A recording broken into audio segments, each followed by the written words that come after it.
it fires a sabot round, it can destroy an enemy tank 4 kilometers away. It's basically the same cannon as in the M1 Abrams.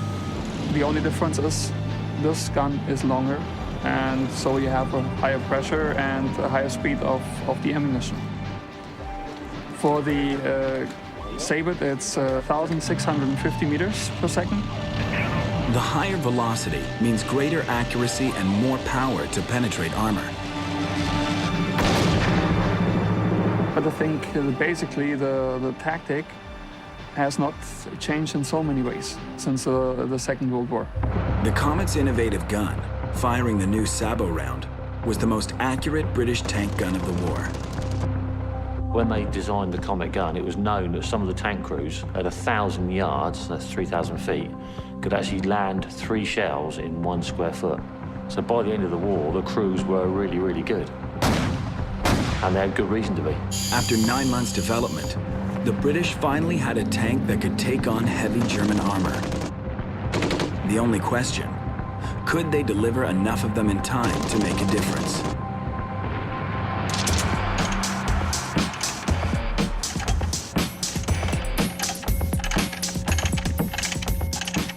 For Dave's crew, the first phase of the teardown is complete.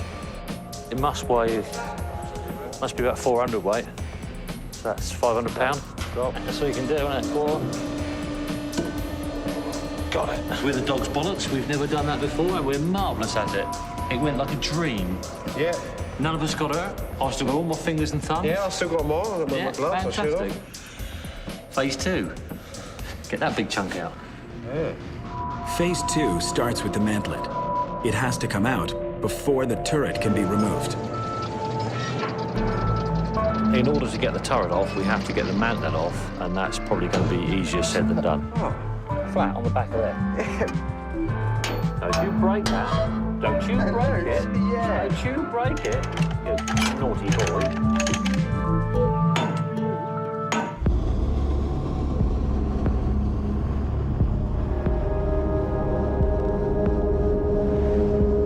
The crew at the Isle of Wight Military History Museum has made good time taking apart their Comet tank. They have stripped the interior and removed the gun and breech ring. Now it's time to remove the 6.5-ton turret. This calls for some heavy equipment. A tank fitted with a crane.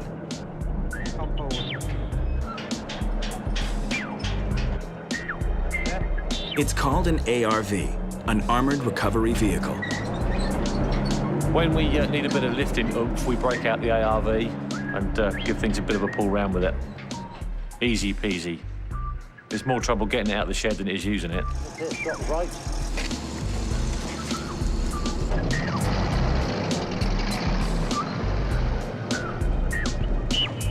Before the turret will come off, the mantlet has to go.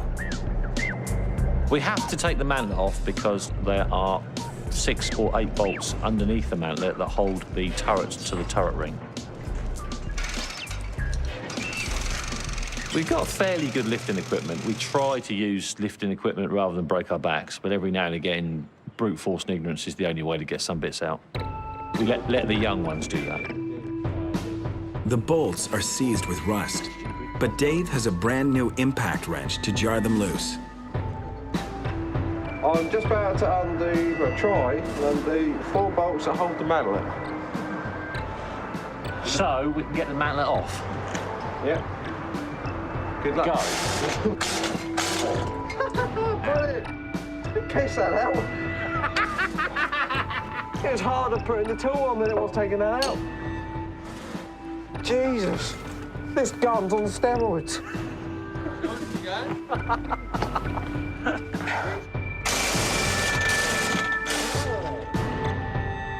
Yeah, we got to tilt the mantlet now so we can get to the 2 bottom bolts. And then that's when they're all rusty.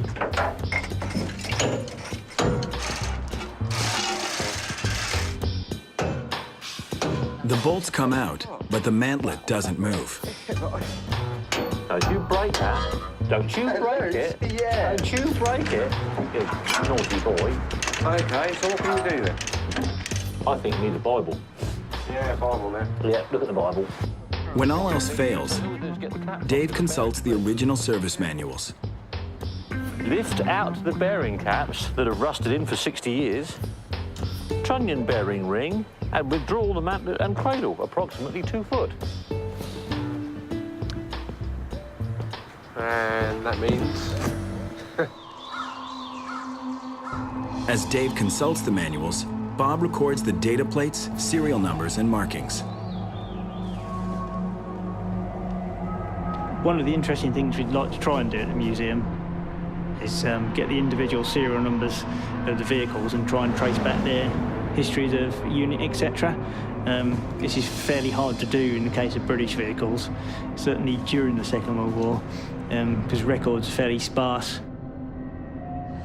According to the data, this Comet was built in November 1944.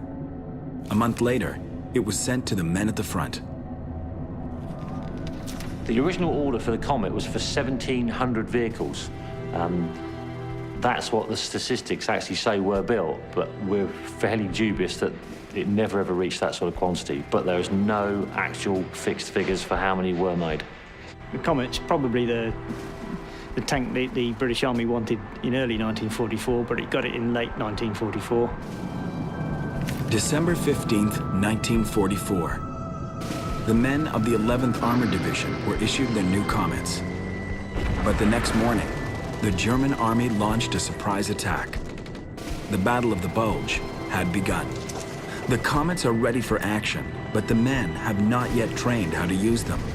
The first units were going to equip with it in late 1944, but they had to abandon the changeover process because the Battle of the Bulge kicked off. After consulting the service manuals, Dave has instructions to remove the mantlet. Yeah, all figured out, yeah. Consulted the words, the knowledgeable words. One of these wedges as well.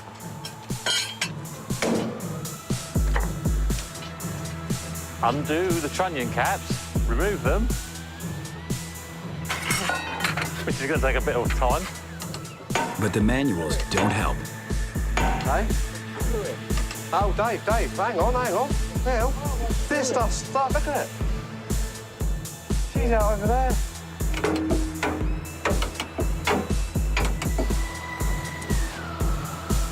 Feeble, pathetic. Not much. All soft on the... Yeah, it wants swimming, Dave.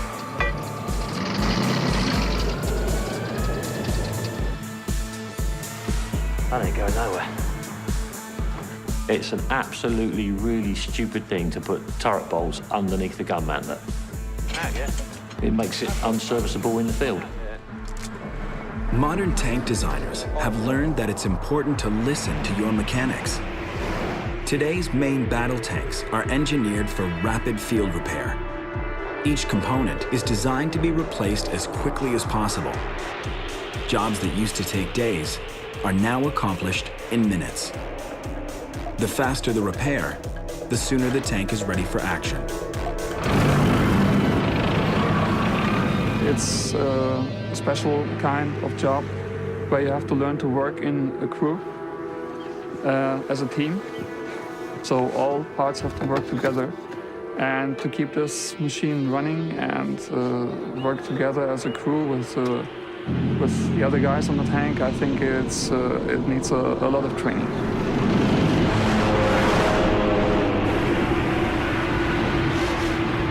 The crew refused to give up on the mantlet. Solid. We've undone the trunnion bolts. We've jacked, we've pushed, we've pulled. We've swarmed, we've hit. We've had dinner. Edge, no.